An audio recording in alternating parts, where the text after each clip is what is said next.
దేవుని నామమునకు మహిమ కలుగును గాక.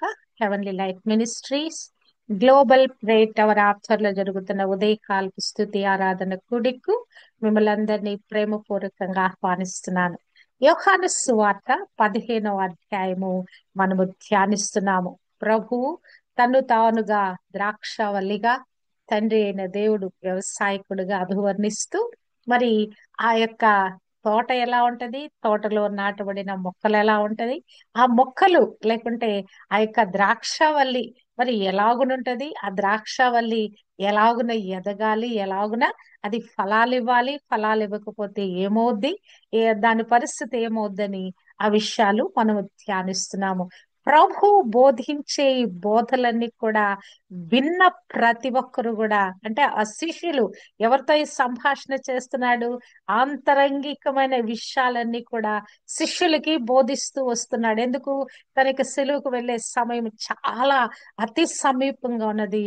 ప్రభు ఈ యొక్క మాటలన్నీ వారితో మాట్లాడుతూ వారిని బలోపేతం చేస్తూ, అంతేకాదు ఆత్మీయ మర్మాలు వారికి బోధిస్తూ, ఆత్మ లోపలికి వారు ఒక బలము పొందుకున్న వారుగా, ఇక స్ట్రాంగ్ ఎనఫ్ గా మార్చబడినట్లుగా వారిని మానసికంగా, ఆత్మలో, హృదయములో వారిని బలపరుస్తూ ప్రభు వారిని ఈ యొక్క మాటల ద్వారా హెచ్చరిక చేస్తున్నట్లుగా మనము చూడవచ్చు.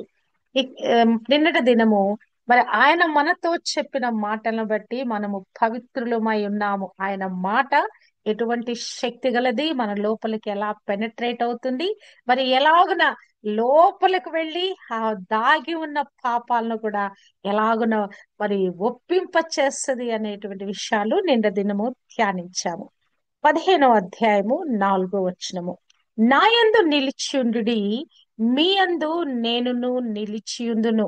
తీగె ద్రాక్షవల్లిలో నిలిచియుంటేనే కాని తనంతట తానే ఎలాగు ఫలింపదో, అలాగే నాయందును నిలిచియుంటేనే కాని మీరు ఫలింపరు. ఇక్కడ ప్రభు మరి శిష్యులతో మాట్లాడుతున్నాడు. మరలా ఒకసారి, ద్రాక్షవల్లిని నేను, తీగలు మీరు. అంటే ఆ యొక్క మరి మొద్దుగా మరి ఒక పని ఇక్కడ వల్లి అంటే ఒక చెట్టు కాదు, అది అది ఒక తీగ స్వభావం కలిగింది. చెట్టే గాని మొక్కే గాని తీగ స్వభావం కలిగింది గనక, చెట్లయితే ఎలా ఉంటాయి, పెద్ద కాండం ఉంటది దానికి, ఆ తర్వాత దాని నుంచి బ్రాంచెస్, కొమ్మలు వస్తాయి. అదే ప్రభు మాట్లాడుతున్నాడు. ద్రాక్షవల్లి నేను, తీగలు మీరు అంటున్నా, అంటే కొమ్మలు మీరు అన్న. కానీ ఇంగ్లీష్ లో బ్రాంచెస్ అనే రాస్తారు. తీగ అనే పదానికి బ్రాంచ్ అనే మరి అక్కడ వాళ్ళు ట్రాన్స్లేట్ చేశారు. మరి తెలుగులో ఎందుకు దీన్ని తీగలు అన్నారంటే, ద్రాక్ష వల్లి గనక తీగ స్వభావంగా అది పాకుద్దు గనక ఈ తీగలు అన్నారు. మరి ఇంగ్లీష్ లో బ్రాంచెస్ అని మరి ఎందుకన్నారో తెలియదు. మరి ఇక్కడ నేను ద్రాక్షవల్లిని, మీరు తీగలు అని ప్రభు మాట్లాడుతున్నాడు. అంటే ఆ యొక్క మరి డైరెక్ట్ గా ప్రభు ఉన్నటువంటి ఆ యొక్క మొక్కలో నుంచి, ప్రభు మొక్కగా ఉంటుండగా అందులో నుంచి వచ్చినటువంటి ఆ మొట్టమొదటి తీగలు శిష్యులై ఉన్నారు కదా. ఆ తీగలకు మళ్ళా ఏమవుద్దంటే, ప్రక్కన మళ్ళా కొన్ని తీగలు వస్తాయి. ఒక తీగ పాకుతా ఉంటది, ఆ తీగలోంచి మళ్ళా పక్కన కొన్ని తీగలు వస్తా ఉంటాయి. మన ఆ మొక్కలను గనక మనం పరిశీలించి చూస్తే వాటికి మళ్ళా ఆ తీగలకి మళ్ళా ముందుకు పోతే మళ్ళా కొన్ని తీగలు వస్తా ఉంటాయి. అంటే అది అట్లా వ్యాప్తి చెందుతా ఉంటది, వృద్ధి చెందుతా ఉంటది. అంటే ఆ యొక్క ఆ మెయిన్ ఆ యొక్క కాండములో నుంచి అది అక్కడి నుంచి సారము తీసుకొని ఈ తీగలన్నీ విస్తరిస్తా ఉన్నాయి. ఎవడు నా యందు నిలిచియుండునో, ఎవని యందు నేను నిలిచియుండునో వాడు బహుగా ఫలించును. హల్లెలూయా. ఇక్కడ ప్రభు ఆత్మీయమైన సత్యాన్ని బోధిస్తున్నాడు. ఇదేమో ఒక మొక్కను ఇక్కడ సాదృశ్యంగా తీసుకున్నాడు, ద్రాక్షవల్లిని సాదృశ్యంగా తీసుకొని ఆ ద్రాక్షవల్లిని తనతో పోల్చుకుంటూ, ఆ కొమ్మలను లేకుంటే ఆ తీగలను శిష్యులతో పోల్చుకుంటూ, ఎవడు నా యందు నిలిచియుండునో, నేను ఎవని యందు నిలిచియుందునో వాడు బహుగా ఫలించును. అసలు ఇక్కడ మరి మొక్క వెళ్ళి బ్రాంచెస్ లో ఎలా ఉంటది, ఎలాగో నా తీగల్లో ఉంటదంటే గనక, ఆ తీగ ఆ యొక్క మొక్కకి మధ్య ఒక కనెక్షన్ ఉందండి. అక్కడ ఎప్పుడైనా సరే మొక్కలు బాగు చేసేటప్పుడు కొన్నిసార్లు ఏదో చేయబోతా ఉంటే ఆ మొక్కలు ఆ తీగలు కట్ అయిపోతా ఉంటాయి, ఎందుకంటే అవి డెలికేట్ గా ఉంటాయి, కట్ అయిపోతా ఉంటాయి. అసలు దానికి ఆ తీగకు సంబంధించిన ఇంకా ఎంతవరకు వ్యాపించిందో, ఒకవేళ దానికి పూలు ఉన్నాయా పండ్లు ఉన్నాయా అవన్నీ కూడా ఎండిపోతాయి. మరి ఇక్కడ ప్రభు అంటున్నాడు, నా యందు ఎవడు నిలిచియుండునో నేను ఎవని యందు నిలిచి, అంటే ఈ కనెక్షన్ ఉందన్నమాట. ఈ తీగకి మరి కాండానికి యొక్క కనెక్షన్ ఉంది, ఆ మెయిన్ యొక్క మొక్కకి మరి ఆ పక్కనున్న తీగలకి కనెక్షన్ ఉందన్నమాట. అంటే ఈ ఆత్మీయ జీవితం యొక్క అభివృద్ధి ఎలా ఉంటదంటే, క్రీస్తులో మనము మమేకమవుట ద్వారా, క్రీస్తులో మనము ఆ ఆ క్రీస్తులో నుండి మనం పుట్టుట ద్వారా, క్రీస్తులో నుండి మనము వ్యాపించుట ద్వారా, అంటే ఎలాగను మనం వ్యాపిస్తున్నాము, ఆత్మదేవుని నింపుదల ద్వారా మనము వ్యాపిస్తున్నాము. ఈ పరిశుద్ధాత్మ దేవుడు మనలో నింపబడతా ఉన్నాడు కదా. వాక్యము మనం చదివే, వినే, ధ్యానించే ఈ వాక్యము కూడా మన లోపల నింపబడతా ఉన్నది. తర్వాత మరి స్తుతి ఆరాధన మనం చేయటం ద్వారా మన లోపల ఆ యొక్క ఆత్మాభిషేకము ఇనుముడిస్తా ఉన్నది. ఆ విజ్ఞాపన ప్రార్థనల ఆత్మ మనను ఆవరించినప్పుడు మన లోపల ఈ అంతఃకరణాలన్నీ విశాలపరచబడతాయండి. అంటే మనలో ఒక మరి పరిమితమైనటువంటి జ్ఞానము, పరిమితమైనటువంటి ఆ యొక్క మరి కొద్దిగా అడ్వాన్స్ ఉన్నటువంటి పరిశుద్ధాత్మ దేవుని శక్తి ఎప్పుడైతే ఈ యొక్క మెయిన్ బ్రాంచ్ కి మనం నీళ్లు పోస్తాం, నీళ్లు ఎక్కడ పోస్తాం, తీగలండికి పోయాం, ఎక్కడ మరి ఆ యొక్క మొక్క ప్రారంభించబడిందో అక్కడ దానికి నీళ్లు పోస్తాం కదా. ఆ నీళ్ల యొక్క సారము ఎక్కడికి వెళుతుంది, ఈ యొక్క మెయిన్ మొక్క ఆ లోపల వేరులోంచి పీల్చుకొని అక్కడి నుంచి ఆ యొక్క మరి బ్రాంచెస్ అన్నిటికి కూడా, తీగలన్నిటికి కూడా సప్లై చేస్తుంది. అంటే అది రెండు కనెక్షన్ అయి ఉన్నాయి అన్నమాట. అంటే మనము క్రీస్తులో మరి మరి ఆ క్రీస్తు లోపలికి మనం వెళ్ళే కొలది మనం ఏమైపోతున్నాం, బ్రాంచెస్ ఉన్న మనము మరి మనం అందరం కూడా బలము పొందుకుంటాం. ప్రభు 17వ అధ్యాయంలో మరి ఆ ప్రార్థన చేస్తున్నప్పుడు, అయ్యా మరి వీరు నా వారై ఉన్నారు, ఎవరు శిష్యులు నా వారై ఉన్నారు, వారు మాత్రమే కాదయ్యా, వారి వాక్యము వలన ఎందరూ నన్ను అంగీకరిస్తారో వారిని బట్టి కూడా నేను ప్రార్థన చేస్తున్నానయ్యా అంటాడు. అంటే ఈ మెయిన్ బ్రాంచెస్ కాదు కానీ ఆ బ్రాంచెస్ లోంచి వచ్చే, ఆ పక్క నుంచి వచ్చే మరలా బ్రాంచెస్ నిమిత్తం కూడా అవి కూడా సారం పొందుకుంటున్నాయి, అవి కూడా బలం పొందుకుంటున్నాయి, అవి కూడా మరలా అక్కడ నుంచి మరి అవి వ్యాపించటానికి అవి కూడా బలం పొందుకుంటున్నాయి. మెయిన్ సోర్స్ ఎక్కడ, క్రీస్తులో ఆ యొక్క సారం ఉన్నది. ఈ సారము మరి ఆ యొక్క శిష్యులు పొందుకుంటున్నారు. శిష్యులు తర్వాత చేసిన పరిచర్యను బట్టి కదా అనేక మంది శిష్యులుగా మార్చబడ్డారు. జన సంఖ్య మరి అక్కడ క్రైస్తవ సంఖ్య విస్తరించిందంట. పేదరు ఒక ప్రసంగం చేస్తే 3,000 మంది ప్రజలు బాప్తీస్ అనుభవంలోకి నడిపించబడతా, మరొకసారి ప్రసంగం చేస్తే 5,000 మంది మరి మనుషులు అక్కడ సంఘంలో చేర్చబడతా. అన్ను దినము కూడా ఆ యొక్క శిష్యుల సంఖ్య విస్తరించిందంట. ఇప్పుడు మనకి ఎన్ని సంవత్సరాలైనా మన సంఘాల్లో మరి ఆ యొక్క నంబర్ పెరగదు, కానీ ఇక్కడ మరి అనుదినము కూడా శిష్యుల సంఖ్య చేర్చబడిందంట కదా. అంటే ఈ యొక్క క్రీస్తులో ఉన్న సారం ఏమైపోయిందంటే, ఆ సారము విస్తారంగా వెదజల్లబడింది. ఈ యొక్క శిష్యులు ఎంత బలం పుచ్చుకున్నారంటే, ఆ బలాన్ని బట్టి ఇంకా వారిలో నుంచి అనేకమైన మరి యొక్క తీగలను, అంటే ఆ యొక్క చెట్టు శాఖోపశాఖలుగా ఎలాగునో విస్తరిస్తుందో అట్టి విధంగా ఆ తీగలన్నీ మల్టిప్లై అయిపోయి, తీగలన్నీ కూడా విస్తరించి వ్యాపించి ఇప్పుడు ఎక్కడ దాకా వచ్చిందంటే ఈ క్రైస్తత్వము ప్రపంచ యావత్తుకి కూడా వచ్చేసింది. ఎక్కడ ప్రారంభమైంది అది కదా, ఇశ్రాయేలు దేశంలో, ప్రపంచానికి నడుబొడ్డున ఉన్నటువంటి ఇశ్రాయేలు దేశములో. అక్కడ నుంచి ప్రభు రక్తం కార్చి ప్రాణం పెట్టి అక్కడ తన యొక్క పునాది వేయుట ద్వారా, అవునా కదా, అక్కడ నుంచి ఆ చెట్టు ఇప్పుడు ఎంతవరకు విస్తరించిందంటే ఈ యొక్క ప్రపంచంలోని చిన్న చిన్న దేశాలకి చీకటి ఖండమైన ఆఫ్రికా దేశానికి కూడా కదా, మరి మత మౌఢ్యంతో నిండి ఉన్న భారతదేశానికి కూడా కదా, మరి ఆ యొక్క అనేకమైన ముస్లిం దేశాలకు కూడా ఈ యొక్క సువార్త వ్యాపించింది. కొమ్మ కొమ్మలుగా అది వ్యాపిస్తూనే ఉంది, వ్యాపిస్తూనే ఉంది, వ్యాపిస్తూనే ఉంది. ఎవడు నా యందు నిలిచియుండునో, నేను ఎవని యందు నిలిచియుందునో వాడు బహుగా ఫలించును. క్రీస్తులో మనం నిలిచే కొద్దీ మనం ఏమవుతున్నాం? విస్తరిస్తున్నాం, వ్యాపిస్తున్నాం, బలం పొందుకుంటున్నాం. హల్లెలూయా! ఆయన శక్తి అభిషేకం చేత నింపబడుతున్నాం. ఇశ్రాయేలుని ప్రభు మరి యొక్క మనం ధ్యానించినట్లుగా యెషయా 5:1-7 వరకు, కీర్తనలు 80వ అధ్యాయము మరి 6 నుంచి మనం ధ్యానించినట్లుగా మరి ఇశ్రాయేలు ప్రజలు ద్రాక్షవల్లితో పోల్చబడ్డారు.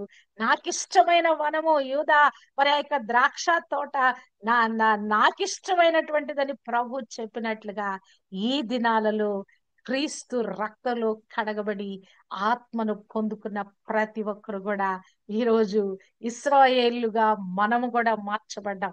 ఆత్మీయమైన ఇశ్రాయేలుగా మనం మార్చబడ్డాం. హల్లెలూయా, హల్లెలూయా కదా. ఇట్టి విధంగా ఈ ద్రాక్షవల్లి విస్తరిస్తా ఉన్నది.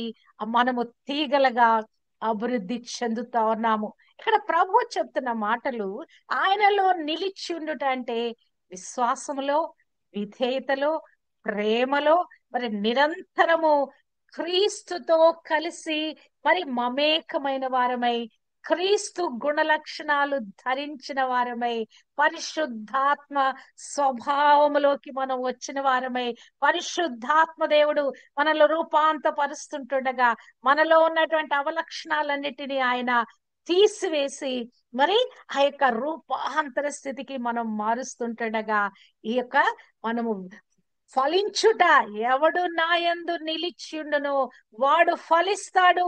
ఇక్కడ ఎవని యందు నేను నిలిచి ఉంటానో, ఎవడు నా యందు నిలిచి ఉంటాడో వాడు బహుగా ఫలిస్తానంటే ఎలాగనో ఫలిస్తామండి. మనం ఆత్మలో ఫలిస్తున్నాము, ఆత్మలో అభివృద్ధి చెందుతున్నాము, ఆత్మలో విస్తరిస్తున్నాము, ఆత్మలో వ్యాపిస్తున్నాము, ఆత్మలో వర్ధిల్లింపబడతా ఉన్నాము. హల్లెలూయా. మన ఆత్మీయ జీవితాలు ఒకసారి మనం పరిశీలించుకుంటే మన ఆత్మీయ జీవితం యొక్క లెవెల్ ఎక్కడ ఉన్నదని మనకు అర్థమవుద్ది కదా. అనుదిన మన క్రైస్తవ యాత్రలో ఎలాగన ప్రభుతో మనం కలిసి నడుస్తున్నాము, వాక్యానుసారంగా నడుస్తున్నామా, మన మనసు హృదయము దేవుని వైపే పెట్టబడినదా, మనం ఎలాగున్నాం, మన మన అనుదిన జీవితమే మనకు సాక్ష్యం ఇస్తుందండి. ప్రభులో మనము ఎంతగా లోతుపారాము, ఎంతగా మనము పైకి ఎదిగి ఆ కొమ్మలు విస్తరించి ఆ ఫలాలు ఇస్తున్నాయి అనేది మనకి అర్థమైపోద్ది. మనం మూడు బారి ఉన్నామా, లేకుంటే ఫలాలు ఫలిస్తున్నామా, సారం పొందుకుంటున్నామా ప్రభువులో నుంచి కదా. ఆ నీటి కాలువలో ఎవరన్నా నాటబడిన ఆ చెట్టు ఎలాగున సారము, నీటి సారము తీసుకొని మరి పచ్చగా కళకళలాడుతూ మరి నిరంతరము కాపిస్తుందో అట్టి విధంగా మనం ఉన్నామా అంటే ఆత్మలో ఫలించుట గురించి ప్రభు మాట్లాడుతున్నాడు. కానీ లోకం ఎలా ఉందంటే ఈ యొక్క పైన ఫలాల గురించే ఆలోచిస్తుంది.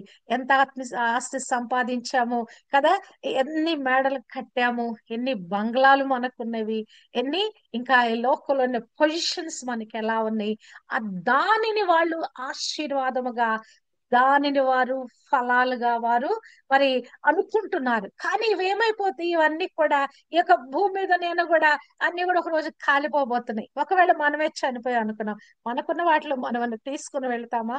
మన ఒంటి మీద బట్ట కూడా లేకుండా మరి మనం వెళ్ళిపోవాల్సి వస్తుంది. ఎవరో మనకు బట్ట జుట్టి తీసుకెళ్లి పాతి పెడతారు. అంటే ఎటువంటి స్థితి మానవుడు కలిగి ఉన్నాడు, అసలు ఈ స్పృహ మనం మర్చిపోతాం. అవునా కాదా? అసలు మన అంతిమ రోజు, మన చనిపోయిన రోజు ఎలాగుంటది, మన యొక్క పరిస్థితి ఎలాగుంటది, నలుగురు మోసుకుని వెళ్ళాలి మనల్ని కదా, ఒక్కళ్ళు మోయలేరు. చనిపోయిన శవాన్ని ఒక్కళ్ళు మోయలేరు కదా. మన యొక్క స్థితిని, మన యొక్క ఆత్మీయ స్థితిని ఒకసారి మనం ఆలోచిస్తే గనక ఎలాగున ప్రభులో మనము వ్యాపించాలో, వృద్ధి చెందాలో, ఎలాగున మన అనుదిన జీవితంలో రూపాంతరం చెందాలో మనం నేర్చుకుంటామండి కదా. పిల్లవాడు పుట్టాడు, పుట్టిన తర్వాత వాడు ఎదగపోతే అసలు మనకి ఎంత వేదన. ఏంటి వీడు ఎదగటం లేదు, వీడికి పాలు సరిపోవట్లేదా, ఏంటి ఏమవుతుంది, పిల్లవాడేంటి పుట్టినప్పుడులానే ఉన్నాడు కదా, 3 నెలలు వచ్చేటప్పుడు వాడు చక్కగా కాళ్ళు ఆడిస్తూ కొంచెం బలం పుచ్చుకుంటాడు కదా, కొంచెం చబ్బీగా తయారవుతాడు. 6 నెలలు వచ్చేటప్పటికి ఇంకా చక్కగా మంచి వర్చస్సు వస్తుంది కదా. మరి బందాడుతా ఉంటాడు కదా, రకరకాల కదలికలు చేస్తా ఉంటాడు. ఎదిగే కొద్దీ సంవత్సరం పాటు వచ్చేటప్పటికి లేచి నిలబడటం, కొద్దిమంది అడుగులు కూడా వేయటం చేస్తారు కదా. మరి ఆ తర్వాత మాటలు, చిన్న చిన్న ముద్దు మాటలు కూడా పలికే స్థితికి వెళ్ళిపోతారు. అది ఏది ఆ ప్రక్రియ వాళ్ళు జరగలేదనుకోండి, ఎంత బెంబేలు పడిపోతాం, ఎంత ఆందోళన చెందుతాం. అయ్యో పిల్లవాడు ఎదగట్లేదు, వాడికి ఏం పెట్టాలి, సిరిలాక్ పెట్టాలి, ఇంకా రకరకాల ఆ బలం ఇచ్చేటువంటి వాడికి ఆహారం, సరైన ఆహారము అందించడానికి మనం చాలా ప్రయత్నిస్తాం. అంటే ఎదిగే ప్రక్రియ, పుట్టిన పిల్లవాడిలో ఎదిగే ప్రక్రియ ఉన్నది. మనలో కూడా క్రీస్తులో పుట్టిన మనము క్రీస్తులో ఇటు విధంగా ఫలించాలి, మనం అభివృద్ధి చెందాలి, బలం పుంజుకోవాలి. హల్లెలూయా. నన్ను బలపరచువాని అందే నేను సమస్తము చేయగలను. హల్లెలూయా. మరి యొక్క పౌలు భక్తుడు స్టేట్మెంట్ అది కదా. ఆయన బలం ఎక్కడున్నది, ఆయన సోర్స్ ఎక్కడున్నది, ఆ బలానికి సోర్స్ ఎక్కడుందంటే ప్రభువులోనే కదా. ప్రభువులోనే ఈ సారం ఉంది. ఆ సారము తీసుకొని ఆయన ఒక బలవంతుడుగా, ఒక శక్తిమంతుడుగా, క్రీస్తు కొరకు సాక్షిగా, హత సాక్షి అవ్వటానికి కూడా జీవితాన్ని కంప్లీట్ గా సమర్పించి సరెండర్ అయిపోయి ప్రభు కొరకు జీవించాడు. అంటే ఒక మార్పు చెందిన జీవితం, రూపాంతరం చెందిన జీవితం. ఒకప్పుడు సౌలు మార్చబడినటువంటి ఆ పౌలు, ఆ ఇద్దరి జీవితాలు, ఆ పాత జీవితం, క్రొత్త జీవితం చూస్తే మార్చబడిన ఆ జీవితం కదా, ఎంత అద్భుతంగా మారిపోయాడు పౌలు కదా. గత కాలంలో పౌలు ఆయనే చెప్తాడు, ఒకప్పుడు దూషకుడును, ఒకప్పుడు హింసకుడును, ఒకప్పుడు అట్టి విధంగా ఉన్నాను, ఒకప్పుడు ఇట్టి విధంగా ఉన్నాను, ఇప్పుడు నేను ఏమై ఉన్నాను, నా క్రీస్తు యొక్క కృప వలననే అయ్యున్నాను. హల్లెలూయా. ఆయనను బట్టే ఈ దినము నేను ఏమై ఉన్నాను, కేవలం క్రీస్తును బట్టే ఇలాగున ఉన్నాను అని. ఎక్కడ నిలబెడితే, రాజుల ముందు నిలబెట్టారా, అధికారుల ముందు నిలబెట్టారా, ఎక్కడ నిలబెట్టినా ఆ క్రీస్తు గురించిన ఆ సాక్ష్యము ఎంతో ప్రస్ఫుటంగా ఇచ్చాడు. క్రీస్తులో అసలు ఏమై ఉన్నాడు, నేను క్రీస్తులో చనిపోయాను, క్రీస్తు కొరకే జీవిస్తున్నాను, క్రీస్తే నా యందు జీవించుచున్నాడు. హల్లెలూయా. అంటే ఒక రూపాంతర స్థితి. ఇక్కడ ప్రభు చెప్తున్న ఈ మాట ఏంటంటే, నా యందు మీరు నిలిచి ఉండాలి, నేను మీ యందు నిలిచి ఉండాలంటే మీరు నేను ఏమైపోవాలి, ఎక్స్చేంజ్ అయిపోవాలి. మీ వలే నా వలే మీరు మారిపోవాలి. నాలో ఉన్న స్వభావ లక్షణాలన్నీ, నాలో ఉన్న గుణ లక్షణాలన్నీ, అవన్నీ కూడా మీలోకి చొప్పించబడాలి. మీరు ట్రాన్స్ఫార్మ్ అయిపోవాలి, మీరు మార్పు చెందాలి. ఈ ఆత్మలో మార్పు చెందే ఈ ప్రక్రియ మనలో జరిగితే తప్ప రేపు మనము ఆ కడబోరం మ్రోగినప్పుడు క్షణమాత్రములో మన శరీరాలు మహిమ శరీరము దాల్చవండి. మనకై మన స్వభావము మనం మార్చుకోకుండా ఎన్ని బోధలు చేసినా, ఎన్ని ప్రార్థనలు చేసి, ఎన్ని గంటలు ప్రార్థన చేసి, ఎన్ని గంటల వాక్యం చదివినా, మన స్వభావాన్ని మనం మార్చుకోకపోతే కదా. మనకు ఒక స్వభావం ఇవ్వబడింది పుట్టుకతోనే. ప్రతి ఒక్కరికి ఒక స్వభావం ఇవ్వబడింది తల్లిదండ్రుల నుంచి. ఆ రక్తాన్ని బట్టి, ఆ వంశాన్ని బట్టి మనకు ఒక స్వభావం ఇవ్వబడింది. ఆ స్వభావాన్ని మనము కదా మార్చుకోకపోతే, ఆ స్వభావంలో మనం రూపాంతరము చెందకపోతే ప్రభువులోని సారము మనం పొందుకోలేమండి కదా. ఆ సారము పొందుకునే కొలది, ఆత్మ మనను తాకే కొలది, ఈ వాక్య అభిషేకం మనలో పెనట్రేట్ అయ్యే కొద్ది మనలో మార్పు రావాలి. ఒక 10 సంవత్సరాల క్రితం, ఒక 5 సంవత్సరాల క్రితం, గత సంవత్సరం ఉన్న ఆత్మీయ జీవితానికి, ఇప్పటి ఆత్మీయ జీవితానికి ప్రస్ఫుటమైన మార్పు మనలో కనపడాలి. ఆత్మ ఫలం మనలో కనిపించాలి. హల్లెలూయా. ప్రభు చెప్పిన 2 ఆజ్ఞలు, నన్ను ప్రేమించండి, మిమ్మల్ని వలె మీ పొరుగు అని ప్రేమించండి అని, ఆ 10 ఆజ్ఞలను 2 ఆజ్ఞలుగా ప్రభు సింప్లిఫైస్ చేసి చెప్పిన ఆ మాటల యొక్క సారాంశాన్ని మన అనుదిన జీవితంలో, ప్రాక్టికల్ లైఫ్ లో మనం కలిగి ఉండాలని ప్రభు కోరుకుంటున్నాడు. నాకు వేరుగా ఉండి మీరు ఏమీ చేయలేరు. ప్రభు లేకుండా మన జీవితాలు శూన్యమండి. అసలు ఆయన లేకపోతే, క్రీస్తు అనే ఒక వ్యక్తి మన జీవితానికి పరిచయం చేయబడకపోయి ఉంటే, ఈ దినము మనం ఇలాగున మరి జీవించగలిగి ఉండే వాళ్ళం కాదు, సజీవంగా ఉండే వాళ్ళం కాదు, ఆత్మలో చచ్చిపోయిన స్థితిలో ఉండేవాళ్ళు, మృతమైపోయిన స్థితిలో ఉండేవాళ్ళు, మరి కదలిక లేని స్థితిలో ఉండేవాళ్ళు. చనిపోయిన శవం ఎలా మరి అక్కడ పెట్టబడి ఉన్నదో, మరి ఎవరో వచ్చి మనుషులు వారికి ఏదో చేస్తారు, అట్టి విధమైన ఆ దుస్థితిలో మనం ఉండేవాళ్ళం. కానీ ఈ రోజు మనం ఎలాగున్నామంటే, స్వయంగా ప్రభుని స్తుతించేవారుగా, ఆరాధించేవారుగా, మరి ప్రార్థించేవారుగా, మన లోపల నుంచి ఆ జీవం ఉప్పొంగుట ద్వారా, అభిషేకము పొంగి పొర్లుట ద్వారా ప్రభుని ప్రకటించే స్థాయికి మనం వెళ్ళిపోతా ఉన్నాం. ప్రభు ప్రేమ సువార్తను ప్రకటించే స్థాయికి మనం వచ్చి వేసాం. అంటే ప్రభులో వర్ధిలుట, నాకు వేరుగా ఉంటే ఏం చేయలేదు, కానీ ఆయన మనలో కలిసి ఉంటే, ఆయనతో మనము మమేకమై ఉంటే, అంటే ప్రభు ఏదైతే చెప్పాడో, తండ్రి నేను ఏకమై ఉన్నాము, తండ్రి ఏది మాట్లాడుతున్నాడో, తండ్రి ఏది బోధిస్తున్నాడో, తండ్రి ఏ క్రియలు చేస్తున్నాడో, నేను వాటినే చేస్తున్నానంటే, ఇప్పుడు ప్రభులో ఈగలుగా ఉన్న మనము ఏమి చెప్పాలి, ఏమి చేయాలి? ప్రభుని రిఫ్లెక్ట్ చేయాలి, ప్రభు గురించే మాట్లాడాలి, ప్రభు కార్యాలనే కొనియాడాలి. ప్రభు వలె మనం మార్చబడటానికి మనము మన యొక్క జీవితాలను మనం ఏం చేయాలి? సాధన చేయాలి. ఆ రూపాంతర స్థితికి వెళ్ళటానికి మనము సాధన చేయాలి. ఇది ఎలా సాధ్యమవుతుంది మనలో అంటే కనుక, అపోస్తుల కార్యము 2వ అధ్యాయము 41-42లో చూస్తే, మరి పేతురు యొక్క వాక్యము అంగీకరించిన వారు బాప్తిస్మము పొందిరి. వారందరూ కూడా వీరు అపోస్తుల బోధ యందును, సహవాసమందును, రొట్టె విరుచుట యందును, ప్రార్థన చేయుట యందును ఎడతెగక ఉండిరి. అంటే ఒక కంటిన్యూయేషన్ ఫెలోషిప్ లో ఉన్నారు. వీళ్ళు కలిసి సహవాసం చేస్తా ఉన్నారు. అన్నో దినము కూడా వారు ఆ సహవాసంలో కొనసాగుతున్నారు. ఎక్కడెక్కడ? బోధ యందు వాళ్ళు ప్రతిదినం మరి అనేకమైన బోధలు చేస్తా ఉన్నారు. క్రీస్తు గురించిన విషయాలు వాళ్ళు విడమర్చి చెప్తున్నారు. ఆ బోధ యందున్నారు, సహవాసము కదా, ఒకరితో ఒకరు కలిసి ఆ ఫెలోషిప్, ఫ్రెండ్షిప్ చేస్తా ఉన్నారు. కష్ట సుఖాలు పంచుకుంటున్నారు కదా, నా అవసరం ఇదని చెప్తున్నారు కదా. అక్కడ వారందరి ఆస్తి కూడా సమిష్టిగా మారిపోయిందంట. ఎవరెవరికి ఏ అక్కర ఉందో అక్కర కొలది పంచి పెట్టబడిందంట. ఈ సహవాసంలోకి మనం రావాలండి. ఈ ఆత్మీయంగా ఒకరినొకరు మనం బలపరుచుకునే స్థితికి మనం రావాలి. ఒకరికొకరు ప్రార్థించుట, దీనిలోకి రావాలి. ప్రార్థన చేయుట యందు ఎడతెగక ఉండిరి, రొట్టె విరుచుట యందును ఎడతెగకు ఉండిరి. హల్లెలూయా. అంటే ఈ ప్రార్థన సహవాసం అనేది ఎలా ఉండాలంటే, ఇది కంటిన్యూయేషన్ ప్రాసెస్ అండి. ఆ కొద్ది ఒక రోజు చేసాము ఆగిపోతే కుదరదు, అది కొనసాగింపబడాలి. ఈ ప్రార్థన నిరంతరము కొనసాగబడాలి. కొనసాగకపోతే మనం ఆగిపోతాం, అక్కడ ఆగిపోతాం కదా, మన అభివృద్ధి ఆగిపోద్ది. ఎప్పుడైనా చూసారా? ఈ యొక్క బ్రాంచ్ లోకి ఎక్కడ కొంచెం తేడా వచ్చిన బ్రాంచ్ ఎండిపోద్ది, అవునా కాదా? సారం లేకుండా అయిపోద్ది. మరి దానికి పూసిన పూలు వేస్ట్ అయిపోద్ది, ఆ పిందెలు కూడా వేస్ట్ అయిపోద్ది. ఏదైనా అక్కడ ఏదైనా కట్ అయినా గానీ, ఏ కారణం చేతనా తీగ ఒకవేళ మరి సరైన విధంగా ఆ మెయిన్ బ్రాంచ్ లో నుంచి ఆ సారము తీసుకోకపోతే ఏమవుద్ది? నాలో మీరు, మరి ఇక్కడ ఏమంది ప్రభు అంటున్నాడు? నాకు వేరుగా ఉండి మీరేమీ చేయలేరు. హల్లెలూయా. ఆయనలో మనం ఉండాలండి.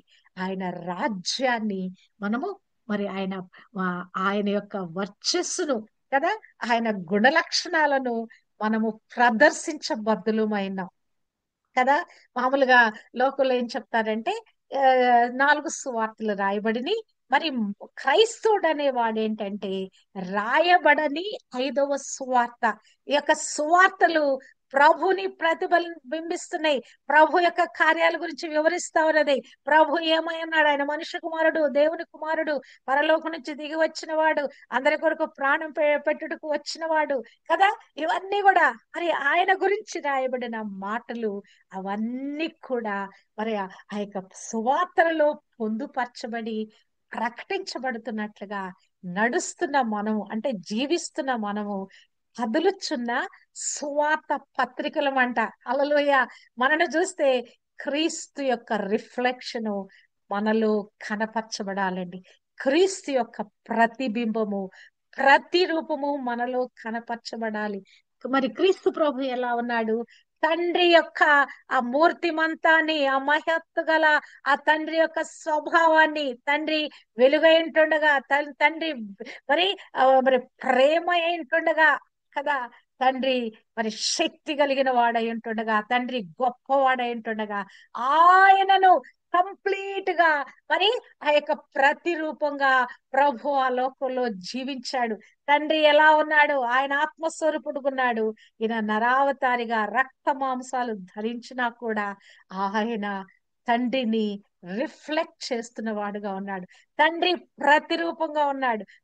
తండ్రి యొక్క స్వభావాన్ని ధరించిన వాడుగా ఉన్నాడు. అంతేకాదు, తండ్రిలో లేని ఆ సాత్వికత్వము, ఆ యొక్క మరి దీనత్వాన్ని కూడా క్రీస్తు ప్రభువు ధరించుకుని ఉన్నాడు. ఎలాగున ఆ రూపాంతరంలోకి వెళ్ళాడంటే, ఆయన సిలువకు సమీపించే కొలది అంతగా దీనుడైపోయాడు, అంతగా సాత్వికుడైపోయాడు, అంతగా తనను తాను తగ్గించుకుంటూ శిష్యుల పాదాలతో సహా కడిగే విధంగా తన్ను తానుగా తగ్గించుకునే వ్యక్తిగా అయిపోయాడు. ఎందుకు? సిలువలో ఆయన మహిమ పరచబడుతున్నాడు. సిలువలో ఆయన పైకెత్తబడబోతున్నాడు. తర్వాత ఆయన మృతి గెలిచి లేచి ఆరోహణమై వెళ్ళిపోబోతున్నాడు. హల్లెలూయా, హల్లెలూయా. అంటే మా యొక్క ప్రభు తండ్రిని పోలి, ఆ స్వభావం పోలి, తండ్రి ఏమై ఉన్నాడో ఆయనని ఇక్కడ చూపిస్తూ ఎలాగున క్రీస్తు ప్రభు లోకంలో జీవించాడు.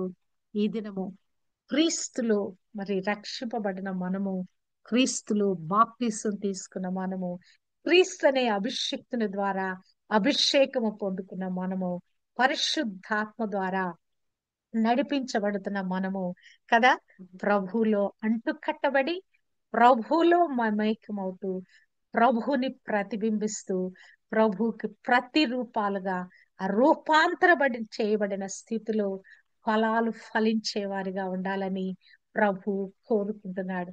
ఈ కంటిన్యూషన్ ఫెలోషిప్ లో మనము ఇట్టి విధంగా మనల్ని మనం బలోపేతం చేసుకుంటూ, ఒకరినొకరు బలపరుచుకుంటూ కదా, ఒక తీగ మరి మరి ఆ యొక్క మెయిన్ బ్రాంచ్ లోంచి బయటకు వచ్చాం, మళ్ళీ అందులో నుంచి మరలా తీగలు వస్తా ఉన్నాయి కదా. ఆ సారము ఒక్క మరి అంటు కట్టబడిన మొదటి బ్రాంచ్ లో నుంచి ఇంకా మరి వెళుతున్న బ్రాంచెస్ లోకి ఎలాగున ఆ యొక్క సారం వెళుతుందో, మనమందరం కూడా మన వంతులో క్రీస్తులో మనం ఎక్కడో పెట్టబడ్డాం కదా.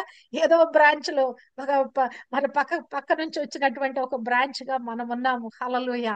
మనలో నుంచి కూడా కొన్ని మరి యొక్క తీగలు బయటకు వచ్చి అవి కూడా సారం పొందుకునేటట్లుగా ఈ లోకంలో మరి క్రీస్తు ప్రభుని మరి అట్టి విధంగా రిఫ్లెక్ట్ చేస్తూ, మనం ఆత్మలో రూపాంతరం చెందుతూ, ఆ సహవాసంలో మనం ఎదుగుతూ, ప్రభులో ఉన్న ఆ శక్తి, బలము, అభిషేకాన్ని మనం పొందుకుంటూ, ప్రభులో మనము నిలిచి ఉందుము గాక.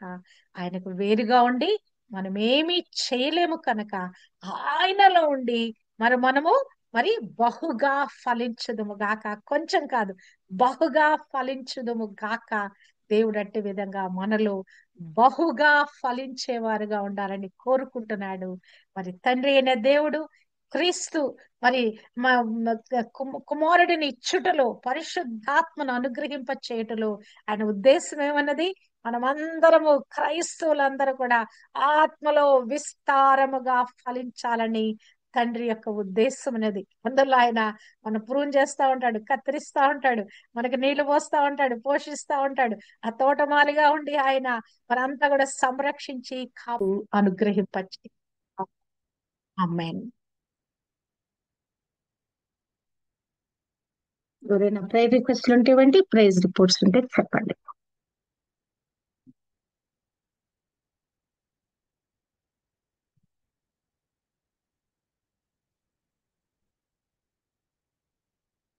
జాస్మిన్ స్వామి గారు ప్రార్థన చేస్తారు. మరి విషయాలు జ్ఞాపకం చేసుకుంటే చేయండి. ఆంటీ ఆంటీ ఏదో చెప్పండి. ప్రైజ్ లో ఓకే